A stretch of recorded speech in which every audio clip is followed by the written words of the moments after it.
రైట్గా బులెటిన్లో బ్రేకింగ్ చూస్తున్న మాజీ మంత్రి సిదిరి అప్పలరాజుకు 14 రోజుల పాటు కూడా రిమాండ్ విధించింది పాలాస కోర్టు. ఇక తన కుమారుడు అరవ్ రోడ్డు ప్రమాదం కేసులో భాగంగా సిదిరి అప్పలరాజును పోలీసులు అరెస్ట్ చేశారు. ఇక క్రమంలో అరవ్ను తప్పించేందుకు సాక్ష్యాలు తారుమారు చేశారంటూ కూడా సిదిరిపై ఇక ఆరోపణలతో పాటు కేసు కూడా నమోదు చేశారు.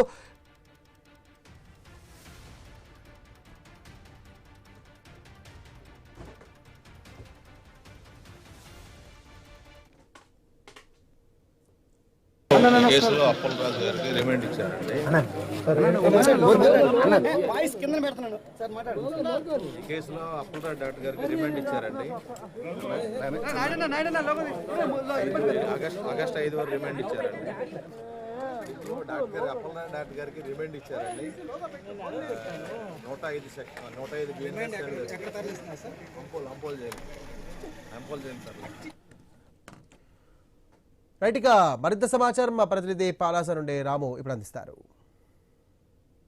మాజీ మంత్రి సిదిరి అప్పలరాజు కుమారుడు యాక్సిడెంట్ కేసుకు సంబంధించి కీలక పరిణామం అయితే ఈరోజు జరిగింది. నిన్న 6 గంటలకి మాజీ మంత్రి సిదిరి అప్పలరాజును ఏ3గా అరెస్ట్ చేసిన పోలీసులు ఈ రోజైతే కాశీబొగ్గు జడ్జి దగ్గర అయితే ప్రవేశపెట్టిన తర్వాత సుమారు గంటన్నర పాటు వాదోపవాదనలు అయితే జరిగాయి. ఈ నేపథ్యంలో 105 BNS సెక్షన్ ప్రకారం సిదిరి అప్పలరాజుకు ఈ నెల 5వ తేదీ వరకు అయితే రిమాండ్ విధించిన పరిస్థితి అయితే కనిపిస్తుంది. అయితే కొడుకు అరవ్ వర్మ ఉన్న జైలుకే అప్పలరాజుని తరలిస్తున్న పరిస్థితి కనిపిస్తుంది. మనం చూసుకోవచ్చు. ఏదైతే సిదిరి అప్పలరాజుని కోర్టు నుండి బయటికి తీసుకుని వస్తున్న ఒక విజువల్స్ లో మనం చూడొచ్చు.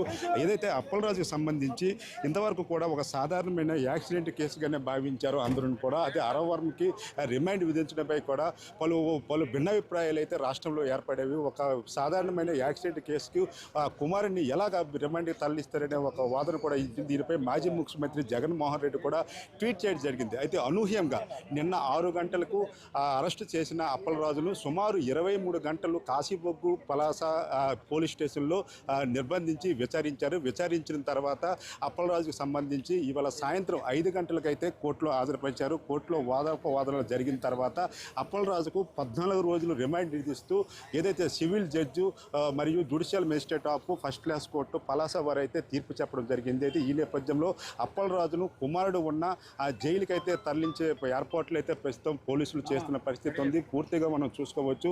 ఏదైతే కోర్టు పరిసర ప్రాంతాల్లో కూడా పూర్తిగా అప్పలరాజుకు సంబంధించిన అభిమానులు కావచ్చు, వైసీపీ నాయకులు కావచ్చు, అందరూ కూడా చేరుకున్న పరిస్థితి కనిపిస్తుంది. అందరూ కూడా ఊహించారు ఇంతవరకు కూడా ఏదైతే అప్పలరాజుకు బెయిల్ దొరుకుతుంది అనే ఊహించిన నేపథ్యంలో ఒక్కసారిగా కీలక మలుపు తిరిగింది ఈ కేసుకు సంబంధించి.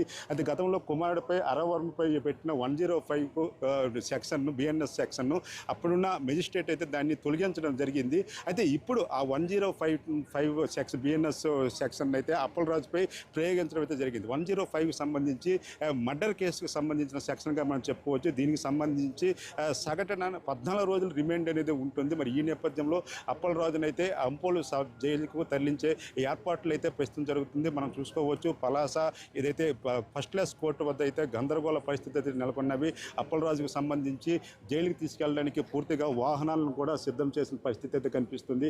మనం చూసుకోవచ్చు విజువల్స్లో అప్పలరాజుకు సంబంధించి ఎక్కడ కూడా ఎటువంటి ఆటంకాలు కూడా కలగకుండా పూర్తిగా ఒక 10 వాహనాలతో ఒక కాన్వాయ్ను కూడా పోలీసులు సిద్ధం చేసిన పరిస్థితి కనిపిస్తుంది. అయితే అప్పలరాజుని తీసుకెళ్లిన వాహనం మాత్రం నేరుగా కోర్టు లోపలికి తీసుకెళ్లిన పరిస్థితి నేపథ్యంలో మరి కొద్దిసేపట్లో అప్పలరాజును అయితే ఏదైతే తన ఏ వాహనంలో తీసుకువచ్చారో అదే వాహనంలో తీసుకెళ్లే పరిస్థితి కూడా కనిపిస్తుంది. ప్రస్తుతం అప్పలరాజుకు సంబంధించిన అడ్వకేటర్స్ కూడా బయటకు వచ్చి మాట్లాడిన పరిస్థితి కూడా మనం చూసాము.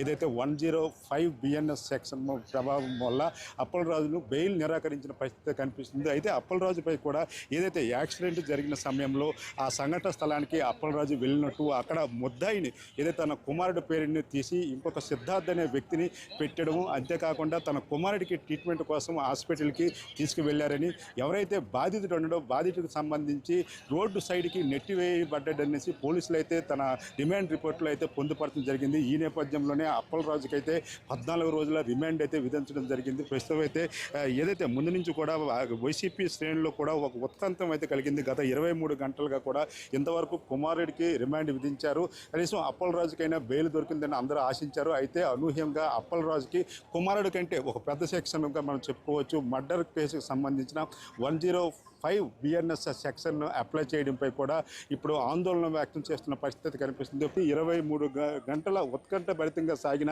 ఈ విచారణలో 14 రోజుల రిమాండ్ విధిస్తూ మెజిస్ట్రేట్ తీర్పు ఇవ్వడం, అంపోల జైలుకైతే సీదిరి అప్పలరాజును అయితే తరలించడం అయితే జరిగింది. కెమెరా పర్సన్ లక్ష్మీ గణపతితో రాము, ఐ న్యూస్, శ్రీకాకుళం.